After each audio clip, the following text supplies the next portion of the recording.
السلام علیکم پیارے بچوں، آج ہم اسلامیات کے ایک اور سبقی خاکے کے ساتھ یہاں موجود ہیں، اور آج ہم جو آپ کو پڑھانے جا رہے ہیں سبق، وہ آپ کے باب پنجم کے مشاہیر اسلام کے اسباق میں سے لیا گیا ایک سبق ہے، جس کا عنوان ہے حضرت موسیٰ علیہ السلام۔ ٹھیک ہے بیٹا، یہ آپ کا صفحہ نمبر 74 پر موجود ہے۔ حضرت موسیٰ علیہ السلام یہ اللہ کے نبی تھے۔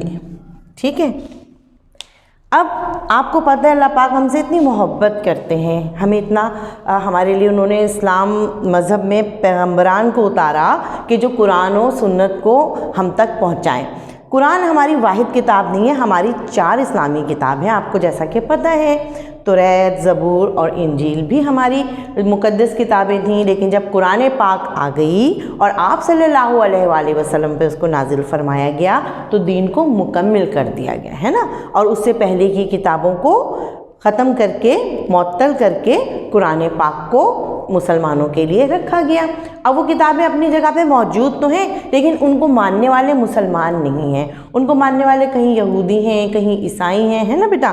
تو اب ہم چونکہ مسلمان ہیں اور اللہ پاک نے مسلمانوں کی رہنمائی کے لیے 1,24,000 پیغمبر بھیجے اس دنیا میں، جی، اور اتنے سارے جو پیغمبر آئے انہوں نے انسانوں کو انسانیت کا رستہ بتایا اور کہا کہ اللہ تعالیٰ واحد لا شریک ہیں اور ان کا کوئی شریک نہیں، اور غیر اللہ کی عبادت نہیں کرنی چاہیے۔ تو ایسے ہی ایک پیغمبر حضرت موسیٰ علیہ السلام کا تذکرہ آپ کی کتاب میں موجود ہے، اور آج میں آپ کو ان کے بارے میں بتاؤں گی۔ یعنی حضرت موسیٰ علیہ السلام وہ پیغمبر تھے کہ جن 4 پیغمبروں پہ قرآنی صحیفے اور قرآنی کہنا چاہیے آیاتیں جو اللہ تعالیٰ نے مختلف کتابوں کی صورت میں اتاری تھیں، تو ایک کتاب کے صحیفے توریت کے حضرت موسیٰ علیہ السلام کی ہدایت کے لیے، ان کی تعلیم کے لیے، تبلیغ کے لیے ان کے اوپر اتارے گئے تھے، جو وہ لاتے تھے اور وہ آیتیں پڑھ کے بنی اسرائیل کو سنایا کرتے تھے۔ ٹھیک ہے بیٹا، تو آئیے ہم سبق کی طرف چلتے ہیں۔ بنی اسرائیل کیا ہے؟ بنی اسرائیل بیٹا دراصل اسرائیل جو ہے حضرت یعقوب علیہ السلام کا لقب ہے۔ حضرت یعقوب علیہ السلام کون؟ وہ بھی اللہ کے پیغمبر تھے۔ حضرت یعقوب علیہ السلام جو ہیں وہ حضرت یوسف علیہ السلام، کیونکہ وہ بھی اللہ کے پیغمبر تھے، وہ ان کے والد گرامی تھے۔ آپ کو اگر یاد ہو یا آپ نے کہیں سے یہ قصہ قرآن پاک کا حصہ ہے سنا ہو کہ حضرت یوسف علیہ السلام کے سوتیلے بھائیوں نے انہیں اندھے کنویں میں ڈال دیا تھا، یاد ہے نا بیٹا وہ واقعہ؟ تو جب حضرت یعقوب علیہ السلام کی اللہ تعالیٰ نے حضرت یوسف علیہ السلام سے ملاقات کروائی اور دوبارہ ان کو ان کے والد سے ملوایا تھا، تو وہ فلسطین سے آ کر مصر میں آباد ہو گئے۔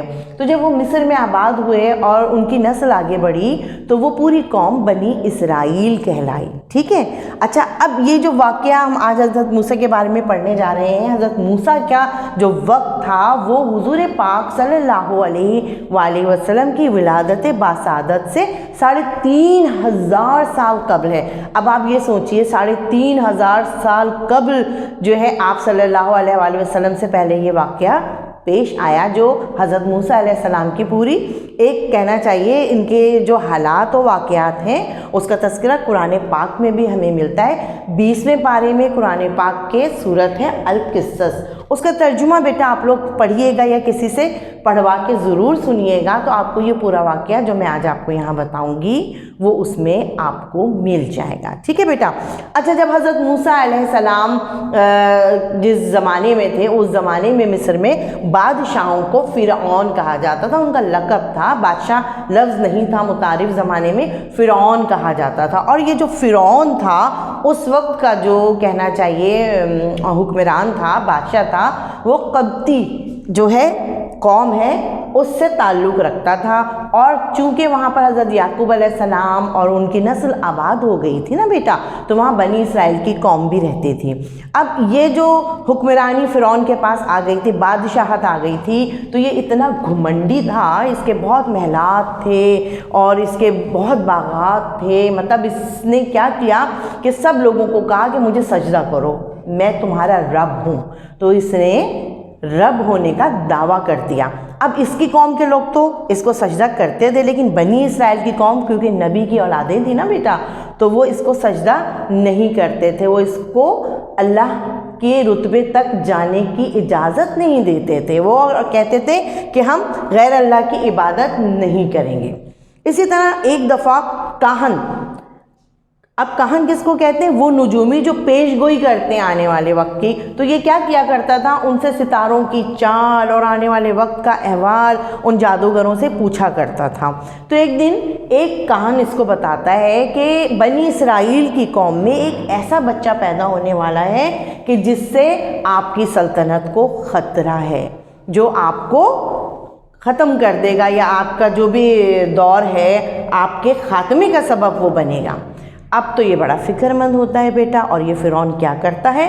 یہ منادی اعلان کروا دیتا ہے، اور سب جگہ یہ قانون نافذ ہو جاتا ہے کہ بنی اسرائیل قوم کے ہاں اگر کوئی بیٹا پیدا ہوگا تو یہ اس کو قتل کر دیتے، جی اس کو ذبح کر دیا جاتا اس معصوم بچے کو، اور بیٹیوں کو نہ کرتے، کیونکہ اس کو نجومی نے تو کہا تھا نا لڑکا پیدا ہوگا تو وہ آپ کا خاتمہ کرے گا، تو لہٰذا اس نے کیا کیا؟ اس نے وہاں پر قتل کرنا شروع کر دیا، اور ہزاروں اس نے قتل کیے۔ لیکن اللہ پاک کی جو مصلحت ہے، اللہ پاک تو سب سے بڑا ہے نا، اللہ پاک جو چاہتا ہے وہی ہوتا ہے۔ تو ہوا کیا بیٹا کہ ایک شخص تھا بنی اسرائیل میں، اس کا نام عمران تھا، اور ان کی جو بیوی تھیں، ان کی جو زوجہ محترمہ تھیں، ان کا نام بی بی یوحنزا، یا کہیں کسی جگہ پہ یوحنا بھی کہا جاتا ہے، تھا، اور ان کے ہاں بیٹے کی ولادت ہوئی۔ تو ان کے جب بیٹے کی ولادت ہوئی تو انہوں نے کیا کیا؟ اس کو چھپا لیا، اس کا اعلان نہیں کیا کہ ہمارے یہاں بیٹا پیدا ہوا، انہوں نے چھپایا اور 3 مہینے تک اس راز کو راز رکھا۔ لیکن جب وہ بچہ 3 مہینے کا ہو گیا تو اب اس راز کو راز رکھنا بہت مشکل تھا، لہٰذا اللہ پاک نے ان کی والدہ حضرت موسیٰ کی، وہ بچہ حضرت موسیٰ تھے، وہ حضرت موسیٰ کے دل کی والدہ کے دل میں یہ خیال ڈالا کہ اس بچے کو ایک صندوق میں رکھ کے دریائے نیل میں بہا دو۔ ٹھیک ہے بیٹا، اب دیکھیں اللہ پاک کس طرح ذریعے اور راستے بناتے ہیں۔ اب اس بچے کو جو 3 مہینے کا ہو چکا ہے، ان کی والدہ محترمہ نے صندوق میں رکھا اور دریائے نیل میں بہا دیا۔ اب وہ صندوق تیرتا تیرتا کہاں پہنچتا ہے؟ وہاں پہنچتا ہے جہاں دریائے نیل کا وہ حصہ فرعون کے محل سے گزر رہا ہے، اور وہاں بیٹھی ہوتی ہے فرعون کی بیوی، اور وہ ہے بی بی آسیہ۔ اب اللہ پاک نے کیا کیا کہ جب وہ صندوق وہاں پہنچا اور صندوق کو نکالا گیا، اس کو کھولا گیا، تو اتنا خوبصورت بچہ کہ اللہ پاک نے بی بی آسیہ کے دل میں حضرت موسیٰ علیہ السلام کی محبت ڈال دی۔ اب آپ دیکھیں اللہ پاک کتنا کارساز ہے، کتنا جو ہے ذریعے بناتا ہے، راستے بناتا ہے، اور اپنے انسانوں کی بھلائی، فلاح، محبت کے لیے تمام کارہائے اللہ تعالیٰ کے جو ہیں ہمیشہ ہوتے ہیں، ہر چیز میں مصلحت ہوتی ہے، ہر چیز میں بھلائی ہوتی ہے نا بیٹا۔ تو اب کیا ہے، حضرت بی بی آسیہ جب وہ دیکھتی ہیں تو کہتی ہیں اتنا پیارا بچہ، اب فرعون کہتا ہے کہ یہ یقیناً بنی اسرائیل کی قوم سے ہوگا، لہٰذا میں اسے قتل کروا دوں گا۔ تو وہ روکتی ہیں، ان کی زبان سے کون روک رہا ہے؟ دراصل اللہ پاک ہے نا۔ اب وہ روکتی کہتی نہیں، ہم اس بچے کو جب خود پالیں گے، پیار محبت دیں گے، تو یہ تو ہمارا وفادار ہوگا، پھر یہ آپ کا خاتمہ کیسے کر سکتا ہے، پھر یہ آپ کا دشمن کیسے ہو سکتا ہے؟ لہٰذا وہ ضد کرتی ہے، اور فرعون اپنی بیوی کی محبت میں اس بچے کو ان کو پالنے کی اجازت دیتا ہے۔ اب بیٹا ہوتا کیا ہے کہ جب وہ بچہ ان کے پاس آ جاتا ہے تو اب بچہ تو چھوٹا ہے نا 3 مہینے کا، اور آپ کو پتہ ہے چھوٹے بچے تو ماں کا دودھ پیتے ہیں۔ اب اس زمانے میں دایا ہوتی تھیں، دایا کہتے ہیں جو بیٹا بچوں کو دودھ پلاتی ہیں، تو وہ دایا ہوتی ہیں، تو ان کو بلایا جاتا ہے اور دایا جو ہے اس بچے کے پاس آتی ہیں، لیکن وہ بچہ جو کہ حضرت موسیٰ علیہ السلام ہے کسی دایا کا دودھ نہیں پیتے۔ یہ بھی اللہ پاک کی مصلحت ہے، کیوں نہیں پیتے؟ اب کیا ہوتا ہے یہاں پہ جب یہ خبر سب جگہ پھیلتی ہے تو حضرت موسیٰ کی جو والدہ ہوتی ہیں وہ اپنی بیٹی کو بھیجتی ہیں، تو حضرت موسیٰ کی بہن یعنی بڑی بہن آتی ہیں آسیہ کے پاس اور کہتی ہیں کہ میں ایک ایسے دایا کو جانتی ہوں، آپ ان کو بھی بلا کر دیکھ لیجئے گا۔ تو مطلب وہ ایک مشورہ دیتی ہیں، تو ان کو بلایا جاتا ہے، تو حضرت موسیٰ کی وہ والدہ ہوتی ہیں بیٹا، تو وہ حضرت موسیٰ اپنی والدہ کی گود میں، اللہ پاک کا آپ دیکھ رہے ہیں کیسا کرشمہ ہے، کیسا کارنامہ ہے۔ اب کیا ہے کہ حضرت بی بی آسیہ پال رہی ہیں اپنی اولاد کی طرح، اور ان کی دایا کون ہے؟ ان کی سگی ماں، سبحان اللہ۔ تو اب یہاں پر کیا ہوتا ہے کہ وہ بچہ بڑا ہوتا ہے اور ان کی آنکھ کا تارا ہوتا ہے دونوں کی، لیکن وہ تو کیا ہے، وہ تو نبی پیغمبر ہیں، وہ تو اللہ کے نبی ہیں نا۔ تو یہاں پر اب کیا ہوتا ہے بیٹا کہ اللہ کے حکم سے جو ہے کوہ طور کا واقعہ ہوتا ہے۔ کوہ طور کا واقعہ کیا ہے؟ کوہ طور کا واقعہ یہ ہے کہ وہ مدین کی طرف ہجرت کرتے ہیں، جاتے ہیں، کیونکہ وہ تو فرعون کو سجدہ نہیں کرتے، وہ فرعون کو خدا نہیں مانتے، وہ کہتے ہیں ہمارا رب تو وہ ہے جو واحد اور لا شریک ہے۔ تو یہاں پر کیا ہوتا ہے، فرعون بہت زبردستی کرتا ہے، تو اللہ تعالیٰ ان کے دل میں یہ ڈالتے ہیں کہ آپ ہجرت کر جائیں، تو یہ مدین کی طرف ہجرت کرنے لگتے ہیں۔ تو راستے میں ایک کنویں پہ دیکھتے ہیں یہ کہ لوگ پانی بھر رہے ہوتے ہیں اور دو لڑکیاں جو ہوتی ہیں وہ الگ کھڑی ہوتی ہیں، تو یہ وہ ان لڑکیوں کی مدد کرتے ہیں۔ اب یہ بھی اللہ تعالیٰ نے راستے بنائے تھے ان کے اس جگہ پر قیام کرنے کے۔ اور پھر یہ واقعہ اس طرح ہوتا ہے کہ وہ لڑکیوں کو یہ جب گھر پہنچانے جاتے ہیں حضرت موسیٰ علیہ السلام، تو ان کی شرافت کو دیکھتے ہوئے، ان کی شرافت کیا ہوتی ہے کہ وہ لڑکیوں سے کہتے ہیں تم میرے پیچھے آؤ، مجھے راستہ بتاؤ اور میں آگے چلوں گا۔ یہ بیٹا شرافت کی دلیل ہے۔ جو شریف آدمی ہوتے ہیں وہ کبھی عورت کے پیچھے اس لیے نہیں چلتے کہ خدا نخواستہ ان کی نظر اس عورت پہ پڑے اور دیر تک رہے، لہٰذا وہ آگے چلتی ہیں نظریں جھکا کے۔ تو ان کے والد جو ہوتے ہیں لڑکیوں کے، وہ اس شرافت سے بہت متاثر ہوتے ہیں اور وہ ان میں سے ایک کی شادی حضرت موسیٰ علیہ السلام سے کر دیتے ہیں۔ اب یہاں پر کوہ طور پر جو ہے ان کو نبوت ملتی ہے حضرت موسیٰ علیہ السلام کو، اللہ تعالیٰ ان سے مخاطب ہوتے ہیں۔ یہ واحد پیغمبر ہیں کہ جن سے اللہ تعالیٰ نے کلام کیا، اسی لیے ان کو کلیم اللہ کہا جاتا ہے بیٹا، ٹھیک ہے۔ اب یہاں پر جب ان کو نبوت ملتی ہے کوہ طور پہ، تو ان کو اللہ تعالیٰ دو معجزے عطا فرماتے ہیں۔ وہ معجزے کیا ہوتے ہیں؟ ایک معجزہ تو یہ ہوتا ہے کہ یہ جو اپنی لاٹھی ہوتی ہے نا، ان کی عصا ہوتا ہے جس کو ٹیک کر چلتے ہیں، اس میں یہ ہوتا ہے کہ یہ جب بھی زمین پہ ڈالتے ہیں وہ اژدہا بن جاتا ہے، ٹھیک ہے۔ دوسرا معجزہ یہ ہوتا ہے کہ اللہ پاک ان کو یہ کرامت دیتے ہیں کہ یہ اپنا ہاتھ بغل میں ڈال کے جب نکالتے ہیں تو وہ منور ہو جاتا ہے، روشن ہو جاتا ہے، روشنی اس میں سے پھوٹنے لگتے ہیں۔ تو یہ دو معجزے اور نبوت لے کے یہ واپس آتے ہیں کہاں؟ فرعون کے محل میں، کیونکہ اللہ تعالیٰ فرماتے ہیں کہ وہاں جا کر تبلیغ کرو، ہے نا، دین کو پھیلاؤ۔ تو یہ اللہ تعالیٰ سے اپنے بھائی، جو ان کے بھائی ہوتے ہیں حضرت ہارون علیہ السلام، وہ بھی پیغمبر ہیں بیٹا، تو ان کے لیے نبوت مانگتے ہیں اور اللہ تعالیٰ ان کے کہنے پہ حضرت ہارون علیہ السلام کو نبوت عطا فرما دیتے ہیں، کیونکہ بنی اسرائیل کی قوم بہت زیادہ سوالات کیا کرتی تھی، بہت زیادہ تقاضے کیا کرتی تھی، اور اسی لیے حضرت موسیٰ سمجھتے ہیں کہ اگر میرے ساتھ کوئی میرا بھائی ہوگا جو اس نبوت میں میرے ساتھ میری مدد کرے گا تو شاید میں مضبوط ہو جاؤں گا، اور ایسے ہی تھا۔ تو اللہ تعالیٰ نے حضرت موسیٰ علیہ السلام کی اس بات کو مان لیا۔ اب کیا ہوتا ہے جناب، جب واپس آتے ہیں تو فرعون کیا کہتا ہے؟ یہ فرعون کو کہتے ہیں کہ باز آ جاؤ رب ہونے کا دعویٰ کرنے سے، اور یہ عقیدہ صحیح نہیں ہے، اور اللہ ایک ہے اور وہ ہم سب کو پیدا کرنے والا ہے۔ تو وہ فرعون اس وقت کیا کہتا ہے؟ وہ ان پہ سختی کرتا ہے، انہیں اذیتیں دیتا ہے اور کہتا ہے میں نے تم پہ کتنے احسان کیے، میں چاہتا تھا تمہیں اس وقت مار دیتا جب تم وہ صندوق میں ہمیں ملے، لیکن میں نے تمہیں پالا پوسا، اتنا بڑا کیا، اور تم میرے احسانات کا یہ بدلہ چکاتے ہو۔ لیکن حضرت موسیٰ علیہ السلام تبلیغ سے، اللہ کی وحدانیت کے اقرار سے اور لوگوں کو اللہ کی طرف بلانے سے باز نہیں آتے۔